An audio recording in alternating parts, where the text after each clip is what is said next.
The first question is, on wellbeing, the NUS Hidden Marks report showed 1 in 8 women will be attacked or sexually assaulted while at uni. In Brighton, what would you do? If we can have Ed first.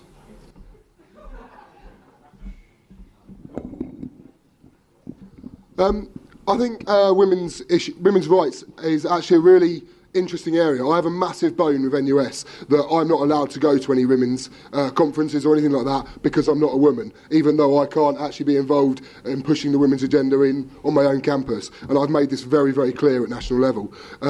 So I think that's some place to start. But on Brighton campus, I think we need to look at empowering our own reps. We have a women's convener within the Wellbeing Zone who actually has been quite active this year and has got a campaign coming out next week ensuring safety on the way home called Street Angels. So I think I'd look towards more projects like that and ensuring that our student officers are empowered and that everyone who partakes, considering that we're 60% females at this university, to ensure that the support is there. Now we're going to hear from Jade. I've always felt really safe in Brighton, but recently a friend of mine had an experience of sexual assault, and it's really made a feeling in myself that we should have more support for women in the university, just groups and support groups to make people aware of the dangers and also to give them an opportunity to fight against those dangers. I think we should provide more free equipment, like rape alarms, etc., pepper spray, things of that sort of nature to help people along and make people feel stronger in their environment. Yep. What's been your biggest challenge this year and how did you overcome this? First, we'll hear from Ed. So I should really stop putting this down. It's horrid when we pick it up again. I think the biggest challenge this year so far has been the zone in general. I think we've moved into a brand new world as the union this year. We've got a brand new zone structure, we've got a brand new democratic procedure structure. It's all brand new. And as I say, I am the first ever person who stepped into this job, so it's a massive challenge to work out how this job's actually going to affect students, how we can mould it into what it needs to be, so it's an effective organisation for students.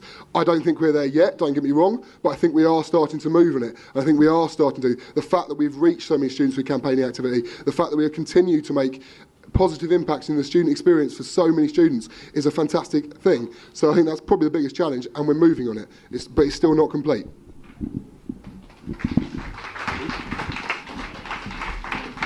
And next up, Jade. I suppose my biggest challenge this year was moving from a very unpolitical point of view into being quite active in politics.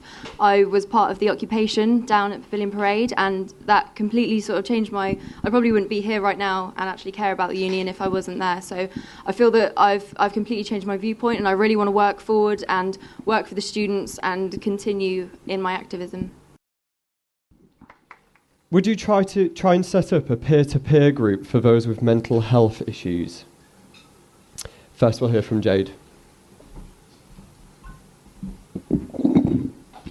I think it would be important that if we were to have a peer-to-peer group for people with mental health issues, that there was somebody to be along with them as long as they were okay with that. It depends on, I suppose, the type of mental health issues. There'd be a lot of research that would need to go into it.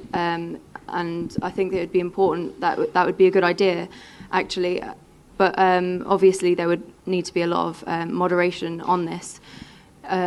It's not an easy task to sort of set up. It's not really easy in terms of ethics. But I think if people really wanted that, then I would strive to put it in place for people. And next up on that question is Ed. I think it would be a fantastic idea. In fact, I think it is a fantastic idea. In fact, I've already done it.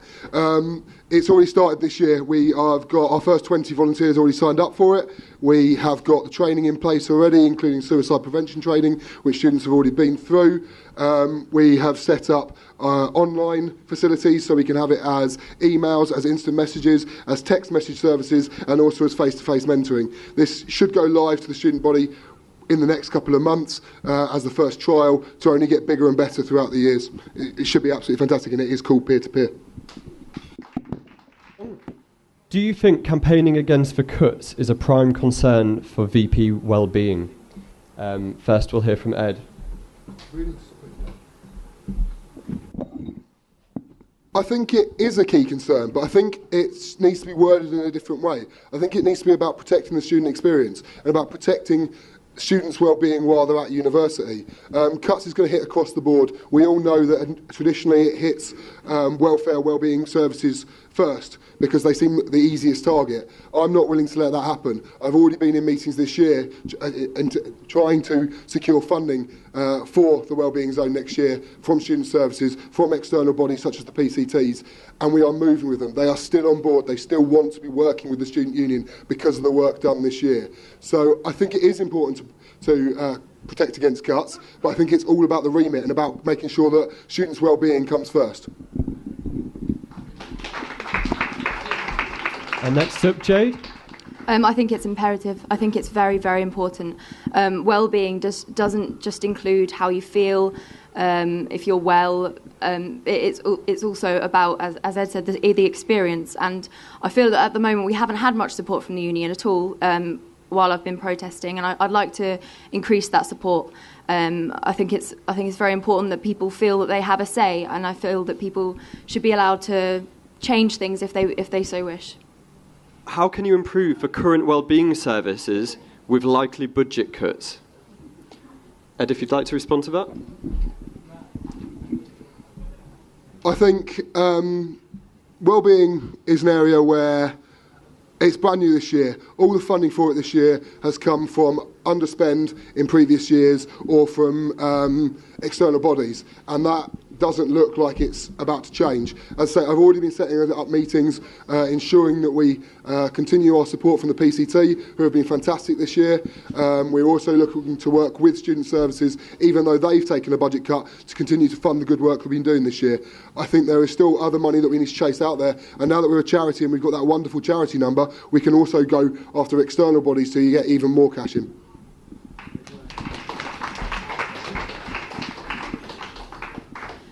I think, first of all, we need to encourage our VC to not actually cut the things that are very vital to the student experience. So that would be my first thing. If that didn't work, then I think it would be a good idea to set up a lot of volunteer schemes actually involving the students in wellbeing so that we're all working together to help each other. I think that's a very important thing in a student experience, is that we all work together and that the union is really a union. So yeah, volunteering schemes. What do you intend to do regarding sexual health provision and sexual health awareness on campus? First, I'll take that to Ed.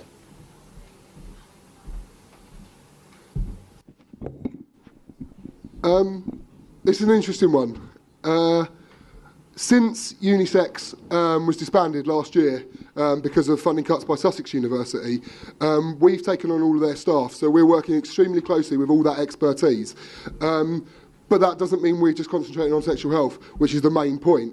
We need to be working closer again with the PCTs to commission further staff members, not only for chlamydia testing, which is the only thing at the moment they seem to be paying out for, but for further testing as well. We also have really good working relationships with different sexual health clinics in Brighton, which need to continue. And we also need to be looking to use the networks we have, things like the peer-to-peer, things like our volunteer networks that we already use to run campaigns and stuff like that, to push towards looking at these things. And obviously carrying on the good work we're doing with the C-card drop-ins and things like that.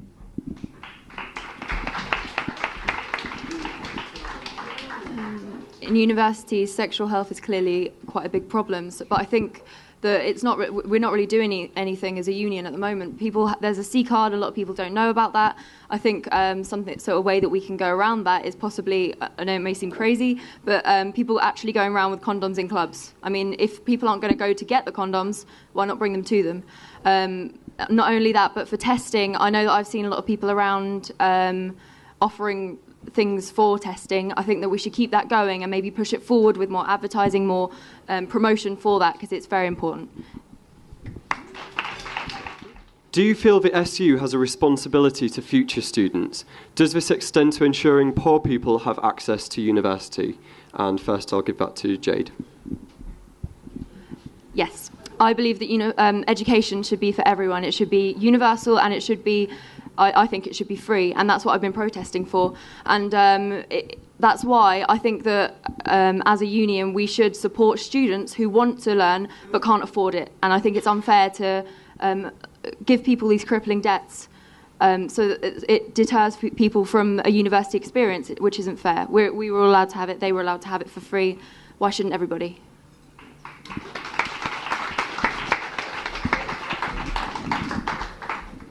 Yeah, I think the student union does have a responsibility to the future students, but I think it also has a responsibility to the students who are here and now. I think we need to be looking at doing both. I think we need to be looking at putting pressure, as I've done all year. I was there at the national demonstrations. I was there when we were lobbying MPs against the vote. And that work continues through close links with the MPs that the student union has, and ensuring that we continue that those conversation pathways are open. So I do think it is important, but I also still remain very strong that the students who are here and now, they should not suffer in a year when it's their chance to have an education as well, and it needs to ensure that they get the best student experience possible. Those are your candidates, Ed and Jade.